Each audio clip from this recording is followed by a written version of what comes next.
memasuki pengajaran kita part 2. Seri pengajaran Habakuk yang kedua. Kita buka kitab Habakuk. Minggu lalu kita berhasil menyelesaikan 11 ayat. Dan sekarang kita lanjutkan dari pasal 1 ayat 12. Masih ingat topik atau temanya? The power of faith atau kuasa iman. Hari ini Tuhan akan meneguhkan iman Anda. Dan kita harus memperdalam iman kita. Habakuk pasal 1 ayat yang 12 di Alkitab kita judulnya, di manakah keadilan Tuhan? Ambil catatan supaya Anda bisa mencatat khotbah, nanti selalu bisa review. Di manakah keadilan Tuhan? Ayat 12, bukankah engkau ya Tuhan dari dahulu Allahku, kata Habakuk sang nabi itu, yang maha kudus. Tidak akan mati kami, ya Tuhan telah kau tetapkan dia untuk menghukumkan. Ya gunung batu telah kau tentukan dia untuk menyiksa. Maksudnya orang Kasdim itu, penjajah Israel. Sedikit review. Matamu terlalu suci untuk melihat kejahatan, dan engkau tidak dapat memandang kelaliman. Mengapa engkau memandangi orang-orang yang berbuat khianat itu, dan engkau berdiam diri apabila orang fasik menelan orang yang lebih benar dari dia? Habakuk lagi setengah ngomel berkata, mengapa kau izinkan bangsa yang tidak takut akan Tuhan itu bully bangsa yang lebih baik dari mereka, bangsa Israel sekalipun berdosa. Engkau menjadikan manusia itu seperti ikan di laut, seperti binatang-binatang melata yang tidak ada pemerintahnya. Semuanya mereka ditariknya ke atas dengan kali, ditangkap dengan pukatnya, dan dikumpulkan dengan payangnya. Itulah sebabnya ia bersukaria dan bersorak-sorai. Habakuk mengeluh karena bangsa Israel sebagai prisoners of war, tawanan perang, mereka betul-betul seperti ikan. Mereka ditarik ke atas dengan kail, persis di hidungnya. Sama sekali tidak berperi kemanusiaan, karena zaman purbakala. Ayat 16. Itulah sebabnya dipersembahkan, ya korban untuk pukatnya, dan dibakarnya korban untuk payangnya. Sebab oleh karena alat-alat itu pendapatannya mewah dan rezekinya berlimpah-limpah. Lihat itu musuh kami. Memang kami berdosa, tapi apa mereka lebih baik? Lihat itu. Mereka bahkan setelah menang perang, mereka tidak memberikan kemuliaan pada Tuhan. Mereka menyembah pukat. Mereka sujud dan memberikan persembahan kepada payangnya dan kepada kailnya dan jalannya. Dan rezeki mereka berlimpah-limpah, orang fasik fine-fine saja. Ayat 17, sebab itukah ia selalu menghunus pedangnya dan membunuh bangsa-bangsa dengan tidak kenal belas kasihan. Minggu lalu saya sudah ajarkan latar belakangnya, jadi saya tidak akan ulangi. Kalau Anda perlu mendengarkan di YouTube gereja, di YouTube secara pribadi juga sudah diunggah, sudah di-upload maksudnya. Anda bisa mengikuti supaya nggak ketinggalan. Tapi sedikit saja supaya semua kita mengerti apa yang saya sampaikan. Bangsa Israel sedang dalam penjajahan, mereka diserbu musuh, sejujurnya karena dosa mereka, tapi Tuhan pakai bangsa yang jahat, karena Tuhan berdaulat. Habakuk ini terjepit di tengah. Orang baik yang sore eyes, orang baik yang penat matanya lihat kejahatan yang diizinkan. Dia mengeluh. Jadi isi buku ini diawali dengan keluhan. Keluhan Nabi. Tapi merupakan ucapan ilahi karena Tuhan itu realistis dengan hati kita. Ujung nanti next part 3. Babak ketiga dari pengajaran ini waktu saya memasuki pasal yang terakhir Habakuk, yaitu pasal 3. Berubah menjadi lagu dan nyanyian seperti yang tadi kami sudah naikkan. Lagu tentang sukaria dalam Tuhan sekalipun pohon ara tidak berbuah. Sekalipun pohon anggur tidak ada hasilnya. Saya ingin supaya kita mengerti dulu latar belakang. Paling tidak kita tahu apa maksud daripada kata-kata Nabi ini. Tapi saya ingin Anda melihat hari ini bagaimana beriman lewat pergumulan Habakuk dan pergumulan kita sehari-hari. Iman itu landasannya apa? Kalau kita lihat kiri kanan, buat apa beriman? Orang jahat bisa merajalela. Mereka fine-fine saja. Lalu ketika kita lihat bahwa realita tidak seperti yang kita imani, bagaimana kita bisa beriman sama sekali? Hari ini kita diajari untuk punya iman yang mendalam dengan Tuhan. Bagaimana punya iman yang tidak goyah atau tidak goyang. Minta sama Roh Kudus, beri kita iman yang tidak mudah untuk sirna. Karena hidup di akhir zaman itu susah. Karena itu kita harus teguh. Kita jangan sampai mau digeser dari rasa percaya kita. Kalau udah hati-hati, kita bersandar dengan pengertian sendiri, kita pasti akan terusik dan akan terusir dari hadiratnya. Habakuk mengajari kepada kita fondasi sesungguhnya. Nabi pun goyah melihat gonjang-ganjing di zamannya. Apalagi kita. Tapi seperti Habakuk, bagaimana dia menemukan iman yang tidak goyah, kita harus menemukan yang sama. Kita kembali ke ayat 12, di manakah keadilan Tuhan? Ayat 12 bunyinya begini. Bukankah engkau ya Tuhan dari dahulu Allahku, yang maha kudus, tidak akan mati kami? Ya Tuhan, telah kau tetapkan dia untuk menghukumkan. Ya sudahlah kalau Tuhan memang memilih orang Kasdim, Tuhan yang mengerti apa yang dia lakukan. Tuhan berdaulat, jangan otak-atik kedaulatannya dia. Jangan berpikir lebih besar, lebih tinggi daripada takaran iman yang Anda miliki. Belajar untuk dapat dipercayai dengan apa yang Anda sudah tahu dulu. Jangan coba-coba jadi Allah. Karena Anda bukanlah Tuhan Allah semesta. Saya juga bukan. Gak ada orang bisa mengerti Tuhan, tidak bisa memahami dia.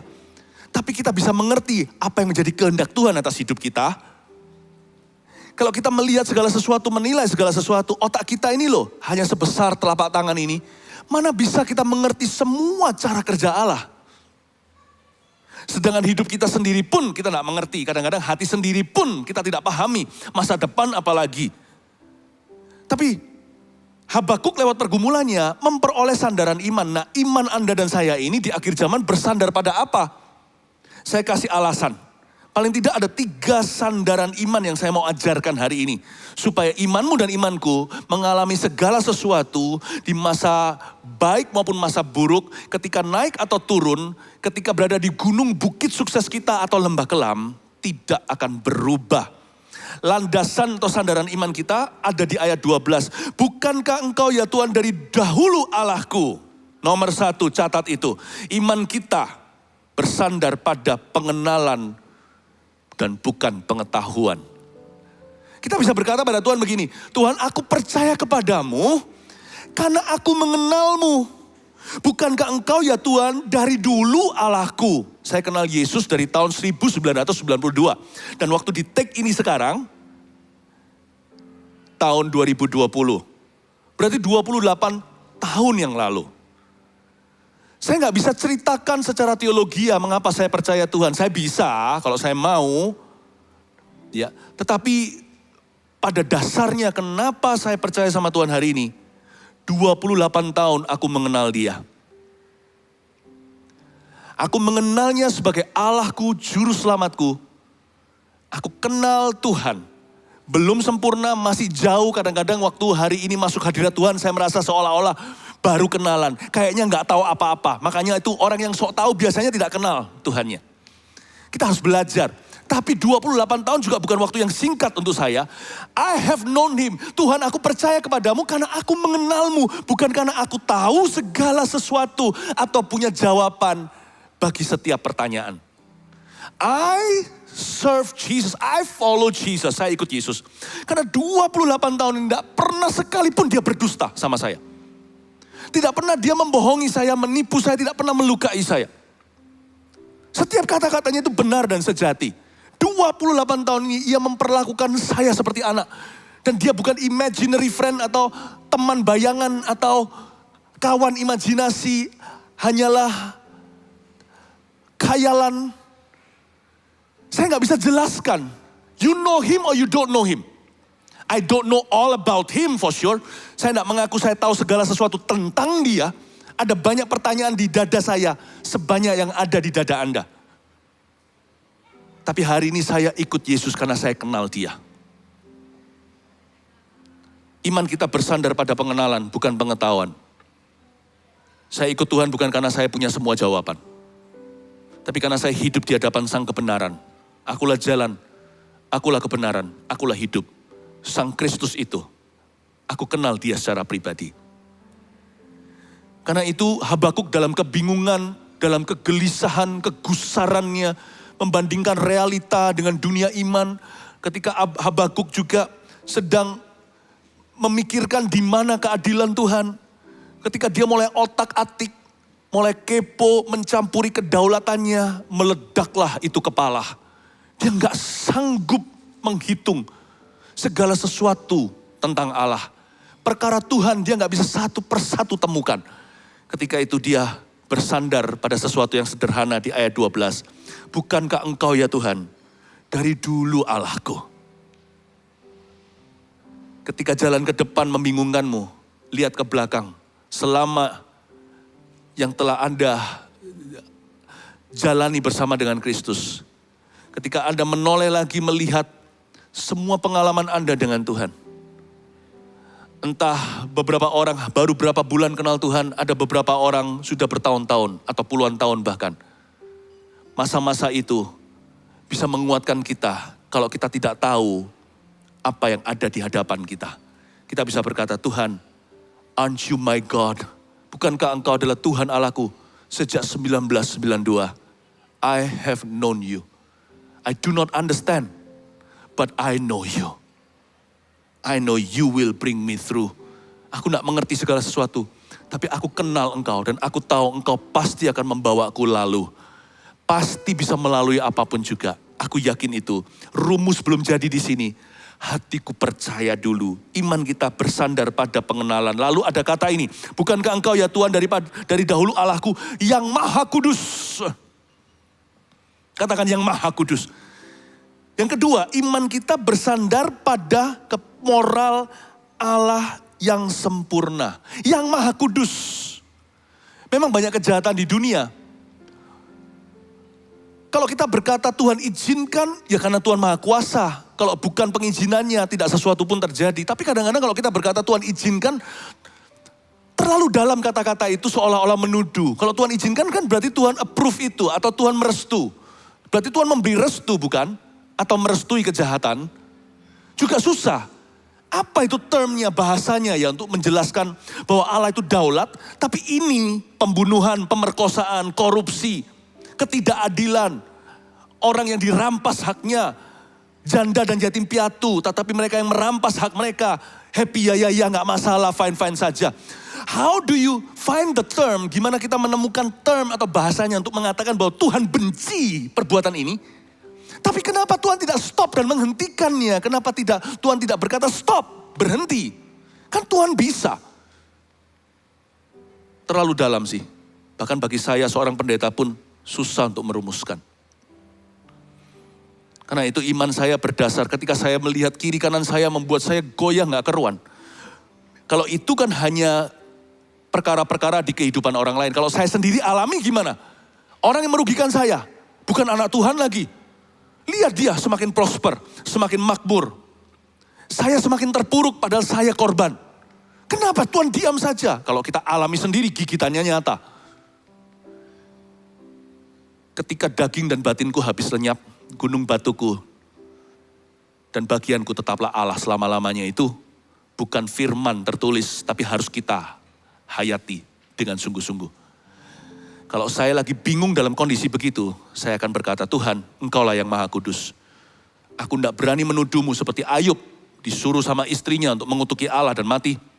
Saya tidak berani. Saya juga tidak bisa berkata bahwa Allah merestui, tetapi saya juga nggak bisa berkata hal-hal itu luput. Ups, Tuhan keluputan atau kebobolan terjadi tanpa pengetahuan, tanpa sepengizinan. Saya juga nggak berani otak-atik kedaulatan. Lord, one thing I know. Poin kedua, sandaran iman kita. That you are morally perfect. Bahwa engkau adalah Allah yang moralnya sempurna. Karena itu imanku berdasar pada karaktermu itu. Engkau yang maha kudus. Satu hal yang ku tahu. Allahku kasih, Allahku bersih. Dia disebut suci, sucilah Tuhan.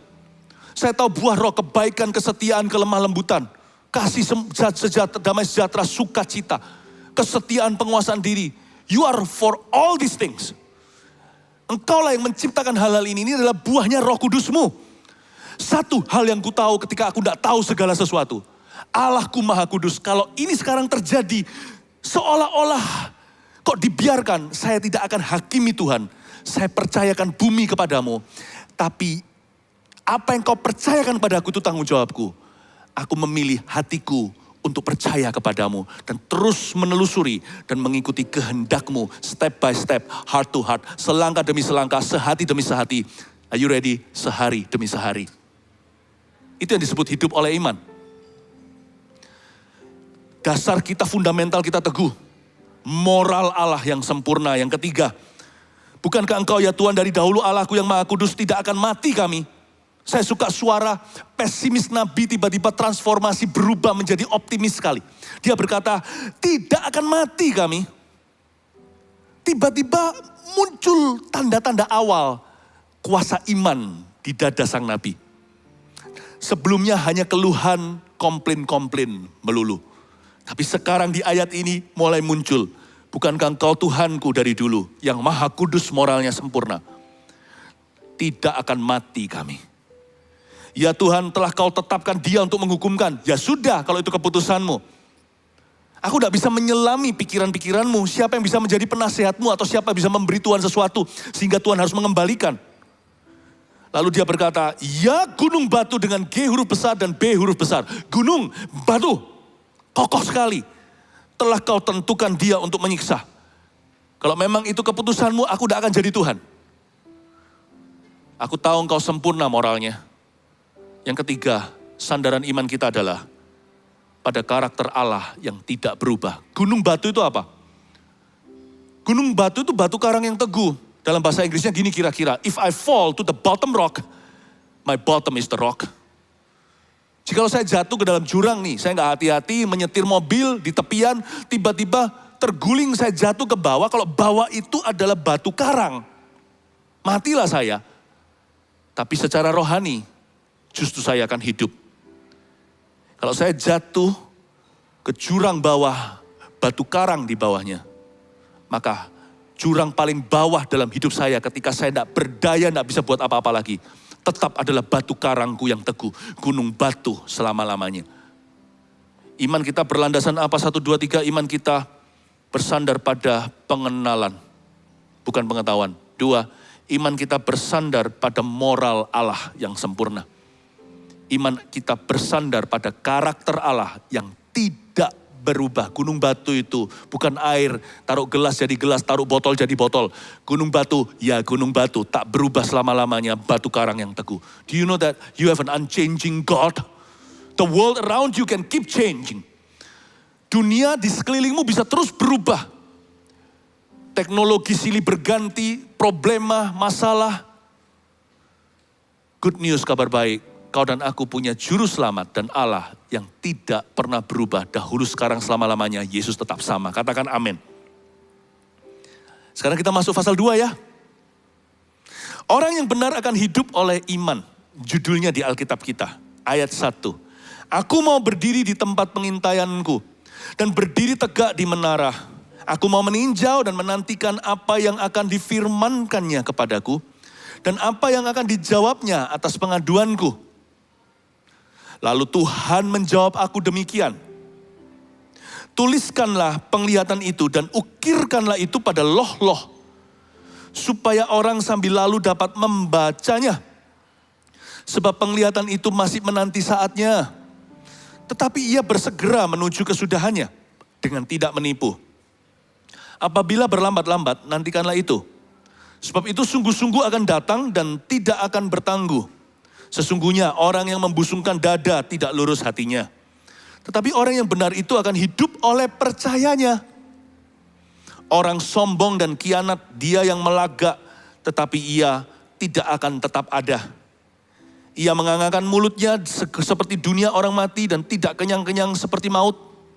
Sehingga segala suku bangsa dikumpulkannya dan segala bangsa dihimpunkannya. Mari kita menelusuri di mana kuasa iman. Dan Tuhan memanggil kita untuk punya iman yang gak pas-pasan. Yang survival mode atau mode bertahan. Tuhan memberikan pada kita itu iman yang harganya mahal. Emas perak yang fana tidak bisa membayar. Tuhan menyuruh kita untuk masuk surga itu berkemenangan, bukan untung-untungan. You have to win by decision. Unanimous decision. Anda dan saya harus berjalan makin lama makin terang hendak menghadap Allah di Sion. Dari kemenangan pada kemenangan, itulah jalan-jalan Tuhan. Kita akan dibawanya suatu hari ke surganya yang mulia. Dalam kondisi menang gilang gemilang, bukan pas-pasan. Do you know that the faith that you have, iman yang dibeli di Kalvari yang ada di dalam hidupmu itu, bukan hanya iman yang menyelamatkanmu, iman itu berkuasa seperti biji sesawi yang bisa memindahkan gunung bahkan. Saya tidak ajari kita untuk beriman pada iman, tapi beriman pada Yesus. Dan ketahuilah, iman pada Kristus itu kuasanya luar biasa. Melebihi apapun molekul-molekul di dunia nuklir segala. Saya bicara dalam dunia rohani. Iman itu bisa memindahkan nama seseorang dari kitab kematian pada kitab kehidupan. When you believe in Jesus, you are the strongest person in this life. Kalau Anda percaya kepada Yesus adalah orang yang paling berkuasa di hidup ini, sekalipun kita nggak selalu mendapatkan yang kita mau, dan selalu kita juga nggak selalu menang lawan orang, tetapi di dalam diri kita ini, kita tentukan sendiri. Iman itu menjaga hati. Kuasa iman ini yang akan memberikan makna pada kehidupan. Yang membawa kita, yang mengiringi kita dalam perjalanan. Karena itu saya minta di dalam nama Yesus hari ini waktu kita beribadah, tidak ada satupun iman yang goyah. Lutut yang bergetar akan dikuatkan. Tangan yang turun akan diangkat. Supaya tidak terplecok kakinya, tapi diluruskan jalannya, mempersiapkan jalan bagi Tuhan. Sebab apa yang Tuhan mau kerjakan dalam kehidupan jemaat di hari-hari ke depan, bulan-bulan ke depan, tahun depan, tidak lain adalah masa depan penuh pengharapan dan damai sejahtera. Dibutuhkan iman untuk menerima Roma 5. Iman itu jalan masuknya, gateway-nya, atau gerbangnya untuk menerima kasih karunia. Tanpa iman kita tidak akan menerima apa-apa. Bahkan Ibrani mengatakan seperti ini. Tanpa iman kita tidak bisa menyenangkan Tuhan. We cannot please God without faith. Make sure your faith is not dead. Make sure nothing can kill your faith today. Sekalipun doamu belum dijawab, janganlah lepaskan kepercayaan. Ayat 1, aku mau berdiri di tempat pengintaianku dan berdiri tegak di menara, berhenti di sana. Ada kata aku mau. Mulai terdengar suara keluhan menjadi suara iman. Bisa rasa enggak kuasa mulai bekerja di dalam diri Nabi. Nabi Habakuk yang tadinya mengeluh, sekarang berseru, aku mau, I will. Ternyata iman itu adalah sebuah tekad, the willpower to get up and seek God. Iman itulah yang menggerakkan hati kita untuk bangkit dan berkata, aku gak bisa begini terus, aku gak mau mundur. Gak mau mundur lagi, aku gak mau jauh lagi dari Kristus. Aku mau berdiri di tempat pengintaianku. I will get up. Ingat cerita tentang si bungsu yang ingin makan ampas babi. Dia sudah jauh di luar negeri. Apa yang menggerakkan hatinya? Yang pasti bukan willpower seorang manusia atau sekedar kemauan. Kan hari-hari ini di dunia asal ada kemauan ada jalan. Kemauan tidak cukup, harus iman. Iman itulah yang menggerakkan hati kita untuk berdiri dan berkata, yes, I will seek Jesus. Aku akan mencari Tuhan. Si bungsu berdiri dan berkata, aku mau cari papa. Mau dihukum ya sudahlah. Aku akan datang dengan kata-kata penyesalan, Pak, aku bodoh sekali. Terimalah aku jadi pegawaimu saja. Asal aku bisa makan di rumahmu. Sebagai orang upahan gak apa-apa, gak usah sebagai putramu. Karena aku telah berdosa kepada ayah dan berdosa kepada sorga. Apa yang membuat dia bangkit? Itu faith. Yang tidak dijelaskan dalam cerita itu, somewhere, sorga, somehow, tiba-tiba memberi biji sesawi di hati. Tiba-tiba menaburkan sesuatu di dalam hati sang bungsu itu. Dan berkata, aku mau berdiri dan mencari papaku. Aku mau kembali. Ini bukan willpower seorang manusia atau kemauan saja. Sebab kemauan manusia itu biasanya adalah untuk berdosa, untuk memperkaya diri, untuk menang sendiri. Itu kemauan kita secara kedagingan. Tapi kalau di dalam dirimu ada kemauan untuk berdoa, itu bukan dari Anda, itu dari Tuhan. Itu dari Roh Kudus.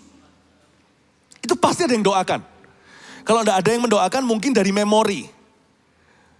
Mungkin Anda mengingat tiba-tiba dulu pelayanan, enak ya, sekarang hidupku gak keruan, aku ingin kembali seperti dulu lagi. Itu Roh Kudus sedang bekerja. Karena kemauan manusia itu kan adalah untuk menyenangkan dirinya. Tapi kalau di dalam dirimu ada kemauan untuk mencari Tuhan, apalagi untuk menyenangkan Tuhan, itu bukan dari Anda. Responi iman itu di skala terkecil. Waktu dia masih biji sesawi, langsung responi. Jangan tunggu sampai iman itu segunung. Nanti tunggu dulu, aku melayani Tuhan kalau aku sudah yakin secara pasti. Aku mau hidup kudus kalau aku sudah yakin bahwa aku tidak akan jatuh lagi dalam dosa. Pada detik di mana Anda menyesali sebuah dosa, itu sudah dari Roh Kudus. Cepat bangkit dan berkata, Tuhan ampuni aku tidak mau janji palsu. Tapi aku tahu bersama denganmu aku dapat lakukan segala perkara. Aku pasti bebas dari kebiasaan buruk ini. Kebanyakan orang itu salah waktu meresponi. Ketika Tuhan hadir seperti biji sesawi, dia tidak menanggapi. Padahal itu Tuhan. Suara sepoi-sepoi basah itulah yang membuat Elia kembali ke jalannya, lalu kembali bertemu dengan Elisa dan memberikan double porsi urapan. Bukan pada gempa bumi dan api yang dahsyat. Responi Tuhan di skala biji sesawi. I will stand up. Aku mau berdiri. Iman itu willpower, tekad untuk berdiri, untuk kembali, untuk bangkit lagi. Dan untuk mencari Tuhan. I want to see Jesus.